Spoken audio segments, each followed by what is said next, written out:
Alright, we all good in here? Cool.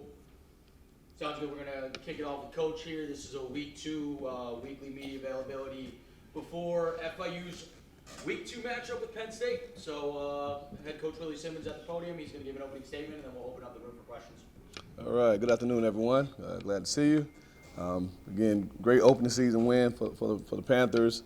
Excited to lead these young men out in this 2025 season. I thought we came out fast. Started really fast on both sides of the ball. Established the run, which is something that we really wanted to get done.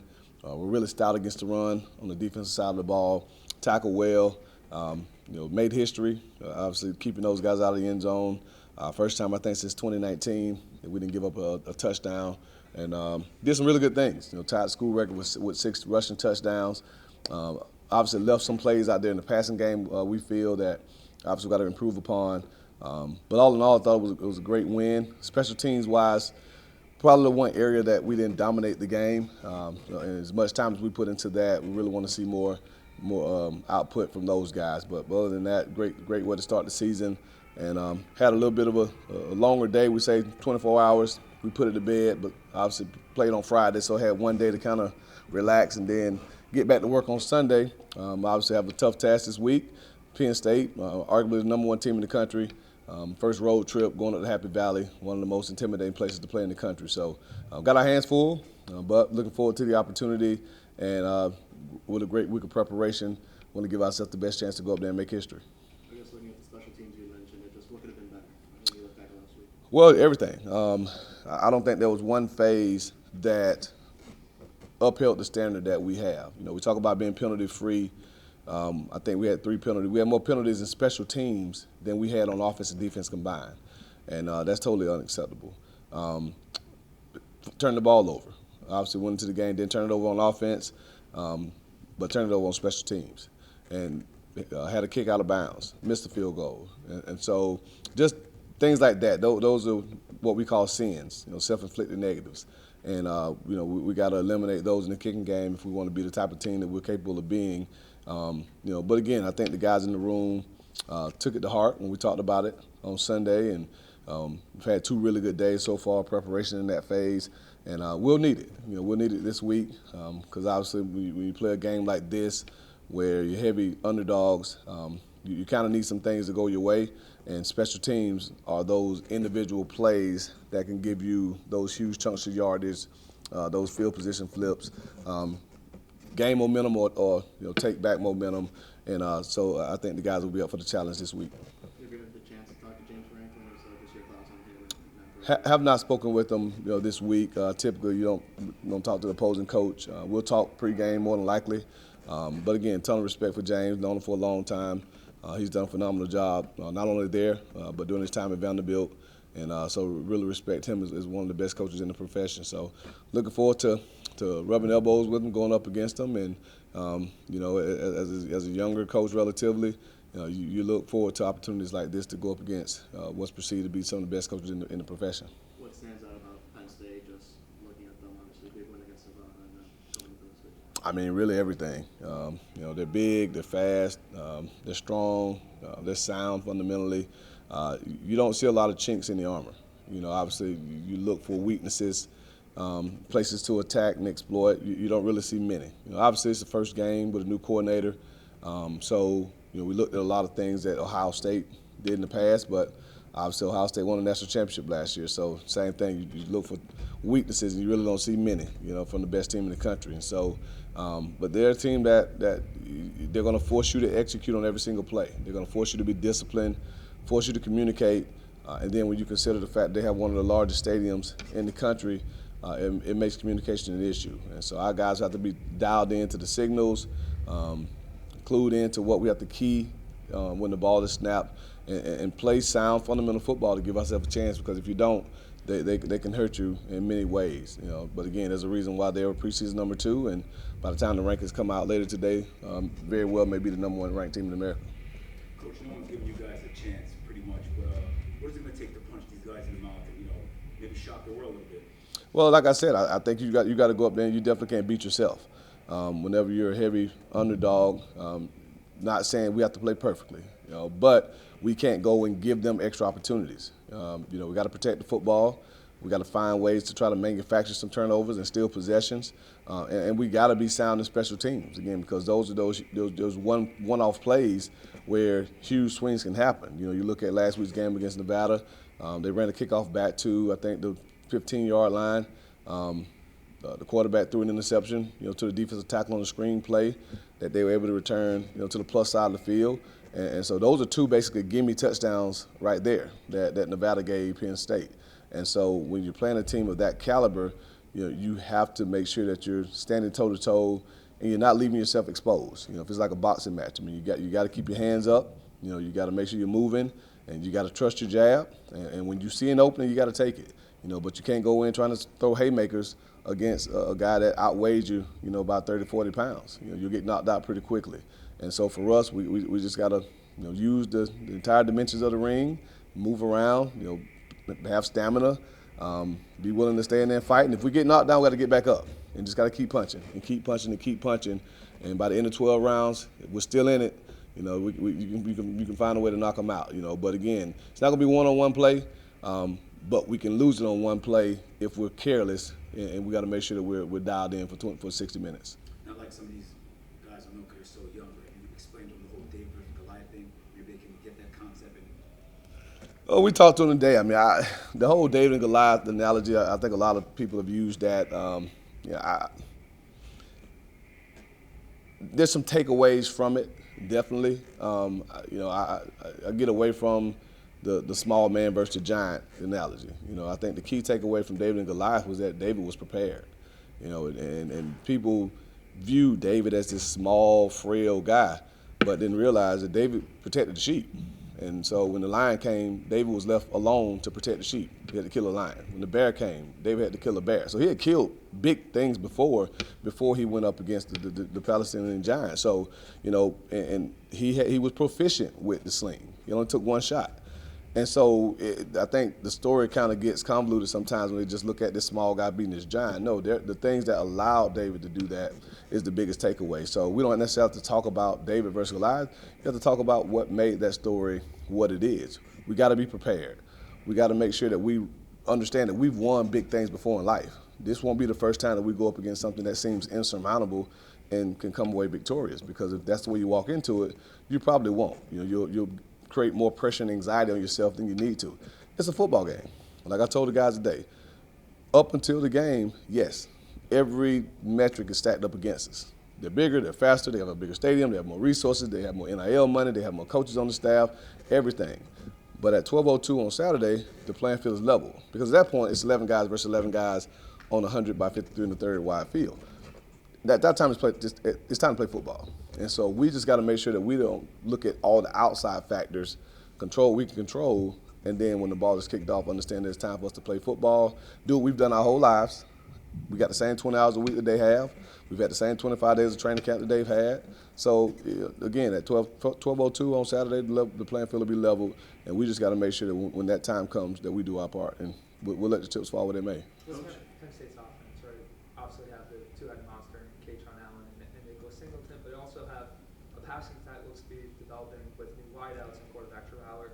How are you preparing the defense to really just be facing a Penn State offense that can really do a little bit of everything? Well, you got to be disciplined. They're going to force you to be disciplined with your eyes. Very similar to us, a lot of movement pre-snap, trading tight ends, motioning, unbalanced formations, a lot of window dressing, a lot of eye candy, right?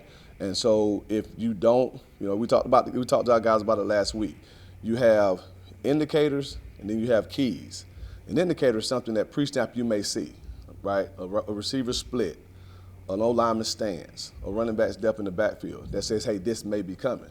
But on every single play, each player is a key, a person that they're seeing that dictates what their job is.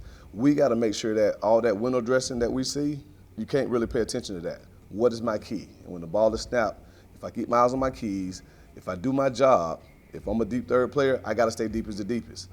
I tell the coaches, if they throw a hitch and catch it, we tackle it, don't say anything to the corner. He did his job. Let them catch a hitch.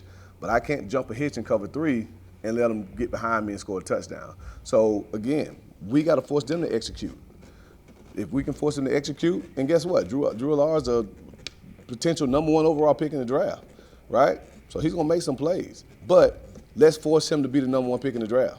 Let's force him to make play after play after play after play. And if we turn the film on Sunday and we were where we were supposed to be, doing what we were supposed to do, how we were supposed to do it, and he carves us up, guess what? Hey guys, it's the #1 pick in the draft. There's not a whole lot you can do, right? But we can't allow ourselves to give them opportunities by busting coverages, by doing things that we're not supposed to do. So again, they're a prolific offense potentially, but you got to do your job, stay on top, tackle the catch, get them on the ground, make them snap it again, and if they're perfect, we'll see what happens. But it probably won't be.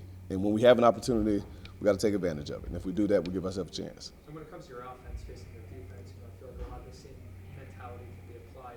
How are you using the different variety and different plays that you can throw at a defense to really undress the, maybe the sim pressures and the different things that Penn State's defense is going to be looking to do on Saturday? Yes, it's the same thing. I mean, it takes the guys up front communicating, right? You got to make sure that we know where the ID is, that the running back knows which way the line is working in protection, to know where his keys are. We can't allow guys to run free, right? They have a dominant defensive line. Their defensive ends an All-American candidate, Butkus Award candidate, one of the best defensive ends in America. So you got to make sure he's blocked on every play. Zane Durant, kid from right there in Lake Nona, Florida, big-time football player. Like, you can't cut him loose at the line of scrimmage. You got to stay on the double team. And if their linebackers make every tackle, great. Their linebackers make every tackle. But we can't be quick to come off a double team trying to get to a backer and allow one of the best interior defensive linemen in the country to make plays in the backfield. And so, again, if we stick to our game plan, if we do the little things right, we go in and give ourselves the best chance to be successful. But that's football, right? That's why you practice it. That's why habits are important. And if we go in and play with great habits, I think we'll surprise a lot of people. If we go in fundamentally unsound and make some of the mistakes that we made last week, then with all the pundits and people that pick spreads and all, we'll make them right at the end of the day. But again, we got a few more days to practice and get ready. I'm looking forward to seeing what this team will do come Saturday at 12 o'clock. So looking at the spread, do you find it disrespectful that, not that the spreads matter, you kind of brought it up, is it disrespectful for them? I wouldn't say it's disrespectful. I mean, again, they're the #1 team in America, right? And so they got to bet on something. So I don't think spread don't have anything to do with me. It has everything to do with Vegas and what the people got to do to get money or lose money, right? And so that's for them to worry about. I'm not trying to cover spread. I'm not trying to do any of that kind of stuff. Like, at the end of the day, I'm getting this football team prepared to play. I don't even really know what the spread is at this point. I know it's a lot. But again, when you're going up against the #1 team in the country, we're a Group of 5 school, we're unranked, they're #1. Like, what's the spread supposed to be? Like 5? No. It's going to be a huge spread. It always is. And so, hopefully our guys if they look at that kind of stuff, we don't talk about it as a team, but if they use that as a little extra motivation, great. I don't need it. My motivation is to prepare us to play our very best football.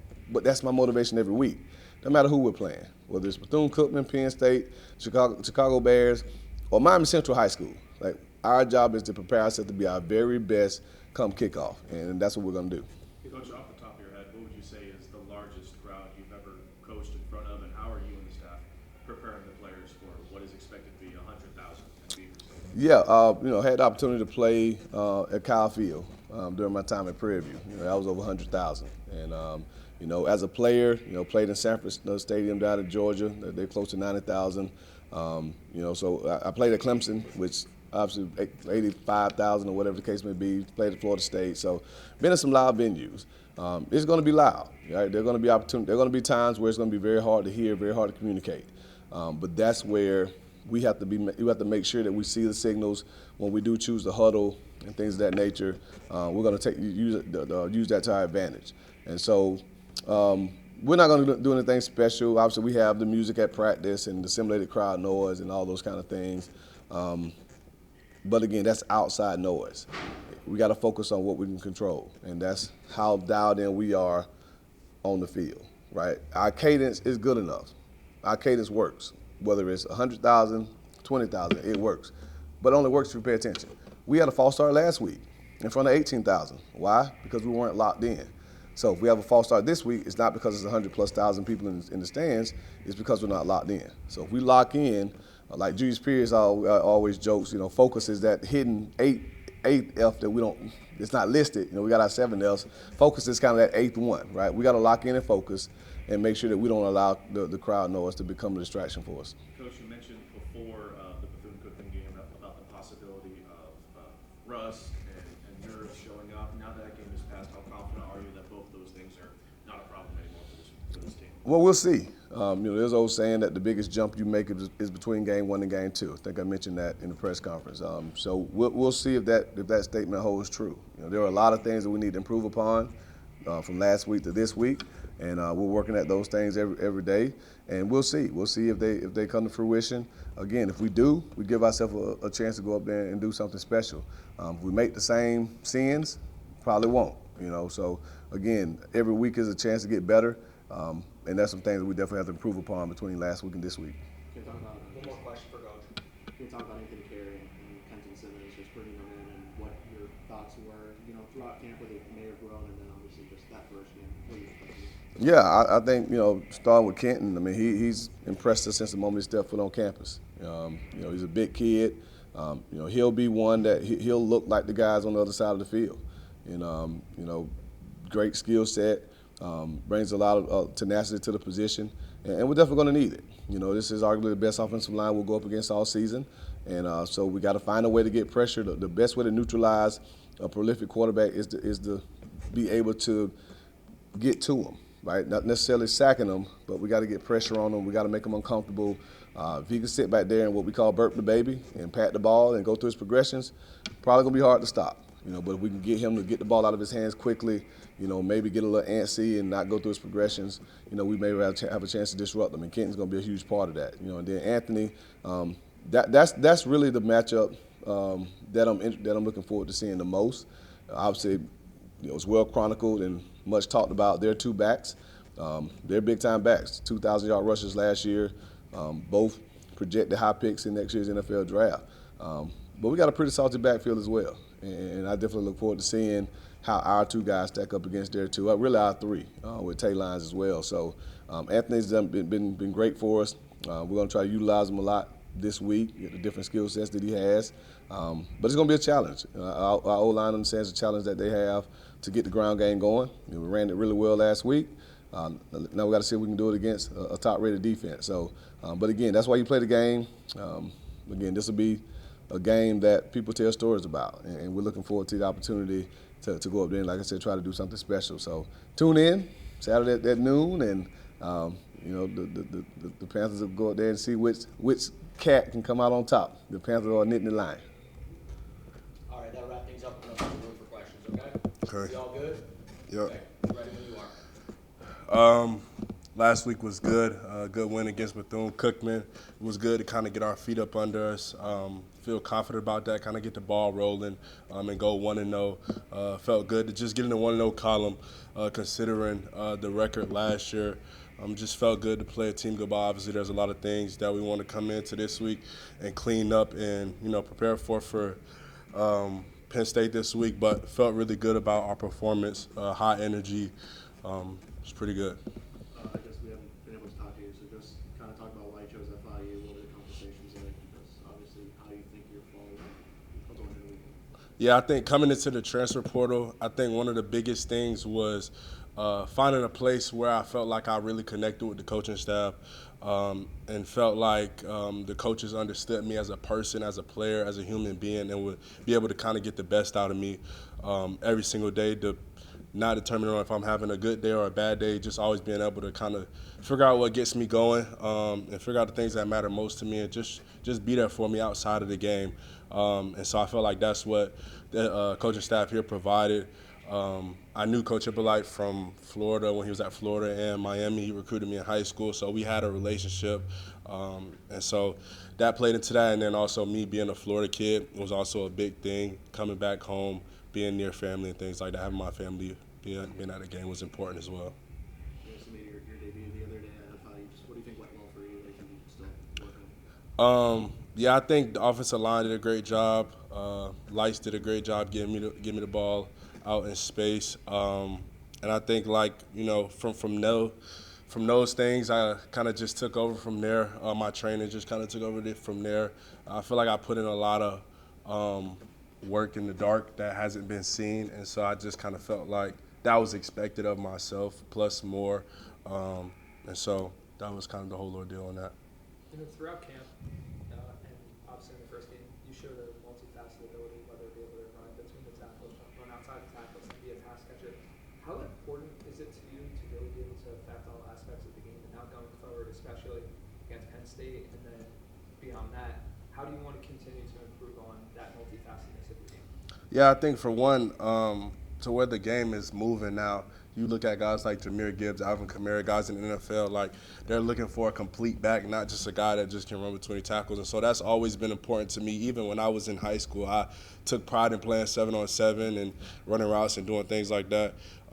So that was important to me. It's super important for me to showcase that, continue to, catch out the backfield, be able to run inside zone, outside zone, all those things that you want the running back to do. Pass pro as well, super important, especially at an undervalued position like the running back position. Let's talk about, sharing that room with KJ, Lions, and obviously the rest of those guys, and kind of splitting those reps. All you guys had a pretty good game in week one.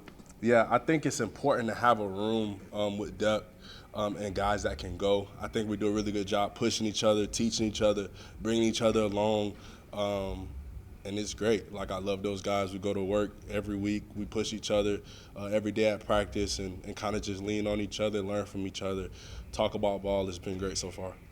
What are your thoughts on Penn State, just from seeing the film on their defense? Yeah, I mean, I think they do some good things. They got some nice edges, 33 on the edge, 44. Some good players on that defense like they have in previous years. But it's college football. Anybody can be on any given Saturday. And so try not to buy into the hype too much. They put on their underwear just like I do. They bleed just how I bleed. And so it's just going in there, making sure that we're having a great week of preparation this week and doing the things that we need to do, taking care of our business. That way we can give the best showing on Saturday. When you play this sport, it doesn't take much to feel your fire. When you hear crap like 41-point underdogs, I'm sure that's got to piss you guys off a little bit. You say, like, we got to prove that a lot. Not only going to win, but, 41 points, that's ridiculous. Yeah, I mean, I like being an underdog. I expected this. Like Coach just said, we're not ranked. They are ranked. And then going off what they did last year, like, it's expected to be underdog. It didn't take much for me to be fueled for this week. I just saw an opportunity to play a larger opponent, a bigger opponent, and an opportunity to just seize the moment. So that's kind of what's added a little sprinkle to my fire. I try not to get too much caught up in the opponent, but that's added a little bit of fuel to the fire. Carrie, you kind of talked about this earlier, but being from Tampa, just how does it feel to play football again in Florida? Like, what's the one thing about it you missed the most during your time at Georgia Tech? Yeah, I would definitely say the culture. Like, I missed Georgia culture and Florida culture is two different things. Obviously, being at Georgia Tech, there was a lot of Georgia guys. And so being back in Florida, being back at home, the culture of the guys in the locker room, the culture of the coaches, the environment, the heat, like, I've enjoyed every bit of that being back home. If I'm not mistaken, Carrie, Penn State gave you an offer back in 2022. I'm curious if that came with a visit, and just have you been thinking about that leading up to this game at all? Nah, I haven't really been thinking about it. I didn't take a visit. I never really saw myself there when I was in high school being recruited. So not much thought goes into that. How much do you think this kind of helps you guys? You guys go up against what probably will be the best team you face all season. See yourselves, how you guys fare against that, and then moving forward. How much do you think that'll help you guys to see where you guys are at as a team? I think it'll allow us to see fundamentally where we lack and where we can grow and see where our dog is in our team, where our heart is. That's what I'm excited to see. The guys that really step up and show tenacity, show effort and strain, and don't back down from a fight. So I think it'll just give us identity from here moving on. You guys have played in some big crowds, obviously, with Georgia Tech.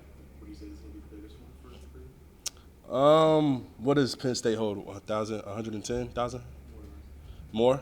More or less. Okay, yeah. I think Virginia Tech was 100,000. That was a pretty big crowd. So, I mean, whether it's 100,000, 130,000, like, we're going to spot the ball in play. So, Heading into Saturday's game, what is the biggest thing that you and the rest of the running back room want to improve on from last week? Not necessarily from last week, but I think it's important. Ball security is really important this week. Going into the game, we saw them against them last week. I think 2 or 3 forced fumbles and then turnovers as well, plus more turnovers. So it's just important that we protect the ball and be intentional about it. As a ball carrier, you can get lax unintentionally with the ball and trying to make guys miss and go the distance. So it's important, just that we take care of the ball. I was literally, if anybody was at practice, I was screaming ball security to all the other backs all day, and I even sent a message to the guys on the we have a big team group chat, sent a message to the guys and was like, yo, just any chance you get, punch at the ball this week because they're gonna punch at it. So it's important that we protect the ball this week. Carrie, only 78 yards rushing for Nevada. Just talk about how much film you've seen from that running attack, specifically from Nevada, and any mistakes they made that you'll and the rest of the backs will try to keep in mind. Can you ask that question one more time? Yeah, only 78 yards rushing for Nevada. How much film have you watched from them, and any mistakes they made that you'll try to keep in mind against them? Yeah, I watched some Ohio State film to see the scheme, and then I watched half of the Nevada film so far. And I think the edges get upfield really quickly and fast, so we won't be really bouncing a lot of runs this week. Really just trying to get vertical and being physical downhill, not backing down. I think Nevada didn't really do a great job of being physical from a running back standpoint, getting vertical and believe in their eyes. So that's something that we'll emphasize a lot in the running back room this week. And how good did it feel to be at that one spot, the running backs, right? We don't really have a number one running back. We have 1A, 1B, 1C. How good does that feel for you coming off of Georgia Tech? I mean, it feels great. I think God really took me through a pruning season and a storm season at Georgia Tech with just a bunch of events that happened there. And my response and the way that I went to work all throughout May and even in the summer and going into fall camp really put me in a good position. And so it makes the reward whenever we play well as a room and I play well, it gives me a different level of appreciation because I understand the hours, the nights, the sacrifices that went into that. So it's been a great feeling just working on being consistent and just elevating the room every day.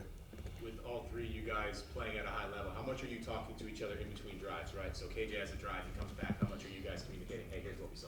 As soon as he comes to the sideline, as soon as we get to the sideline, we're on the iPad, maybe you could have did this, or, you know what I'm saying, just trying to get extra yardage, or, you know what I'm saying, always looking to get better. So just whenever we get on the sideline, we take a look at the plays on the iPad and talk about it, talk through it all together. All right, that'll wrap things up. And since you've been here at FIU? Since I've been here, since I stepped on campus, it's been great. Felt like a family. We're all very connected and things like that, whether that's through the coaches or through the players. As far as last week, great to get a win, of course. Go 1-0 for my first game here. It felt great, good atmosphere, and just great to get a win, play with my guys. I think you had a sack in that game. Just how great did that feel for you? First game here at FIU, coaching staff puts the trust in you to have you start with the first team. Just how good did that feel for you? Yeah, it felt great. Like you said, first game, first sack, so it's a big moment in my career, but got to move on to the next play, of course. So, yeah. You kind of alluded to it, but why FIU? Why did you decide to transfer over here and join this staff? Well, to start off, I wanted to be a part of something new coaching staff, things like that. But also with Coach KU, he was a big part of my recruitment. So me and him really connected, and I seen a really family vibe and atmosphere here. So that's why I chose. Are you looking forward to putting your skills up against a team like Penn State, ranked so high, like Coach said, possibly be #1 when the rankings come out, just to see where you stack up and the team stack up against a team like that? Yeah, they're a great team. I'm just excited to show my abilities on a big stage. Like you said, 100,000 fans and things like that. I'm just excited to show what I can do, no matter the opponent. Just be the same guy each game. So. What stands out about their offense from what you've seen? Well, yeah, they do a lot of different motions, and like Coach said, a lot of eye candy, trying to get you out of your spot or your eyes going different directions. So, you just gotta stay eye disciplined, and you gotta stay fundamentally sound with them. When it comes to U.S. pass rusher, what have you seen from this Penn State offensive line in terms of how they react to different moves, how they usually attack their pass protections? Just kind of give a bit of a rundown from what you've seen from the film study up to this point. Yeah, they're a great O-line actually. So they're big, long, tall, like most of the other O-linemen we go against, but they're obviously at a bigger level and things like that. Well, with them, like I said, you gotta be fundamentally sound. They react to a lot of different moves very well. They're very well coached, so it's a lot of things that you have to plan going in, and that you have to attack them essentially. Coach is talking a lot about it, those two running backs on Penn State. How much does it help you have guys like, KJ and Bam to kind of go up against during the week, even during the fall, to then have to face, those two guys over there? Yeah, they have two great running backs. Of course, they're probably like the top two in the nation and things like that. But in practice, yeah, we do go against three great backs in my opinion. So, like I said, they are hard runners, and the three that we have in our backfield, they are too. So it's similar, but it's different at the same time. Different run styles and things like that. So. You mentioned Coach K. What's it been like working with him? It's great. He's former player. He's been where I want to be. So I take all the things that he tell me like it's the biggest thing in the world, whether it's good or bad. So, we got a great relationship on and off the field. That is defense forced 4 field goal attempts for Penn State. You just talked about the importance of stalling drive against this Penn State offense when they're in your side of the field. Yeah. Like I said, they're a great offense. They're going to have a lot of dynamic plays, but we just got to get them on the ground. We can allow them to make plays, or they can make great plays, because every good offense will. But if we get them on the ground, forcing them to make a different play or take another snap, I think we'll be fine. Ken, can you just talk a little bit about the journey? Last year at this point, you're preparing to play against Ellsworth College in Iowa Falls, Iowa, and this week you're preparing to play against the number 1/number 2 team in the nation in Penn State. Yeah, it's definitely different, way bigger crowd, bigger atmosphere, bigger opponents. Like I said, they're number 1. We didn't play play Ellsworth, so. But it's definitely different, but at the end of the day, it's just football. You got to play a football game at the end of the day. What's the largest crowd you say you've played in front of before? Probably a few thousand, probably 5,000, something like that. So how do you feel about playing in front of 100K? Yeah, that's a lot of outside noise. You can't really focus on the outside things. You just got to, like I said, you got to line up, spot the ball, and play who you line up against. Ken, after that sack, did you get the chance to look around and let the emotion kick in, or you were already on to the next play? Well, yeah, I took it in for probably like half a second, but when I got on off the field, you got to go to the next play, really. So, When you're in a matchup like that, and you've got the inside edge, how early in the game do you feel like, all right, I got these offensive linemen's number, and I'm going to have a great day? You said how early? Yeah. Probably, well, it's like you got to get warmed up and get into a rhythm and things like that. But I'll say like the first few drives, I'm really setting them up, breaking down like what they give me and things like that. So the first few drives for sure. Did you get the chance to catch up with Gabe White after the game, the Butler guy? Yes, I did. Yeah. Took a picture and things like that. Me and him and Ash. Yeah. You guys all still talk, the whole Butler crew? Yeah. Anything else for Kenton?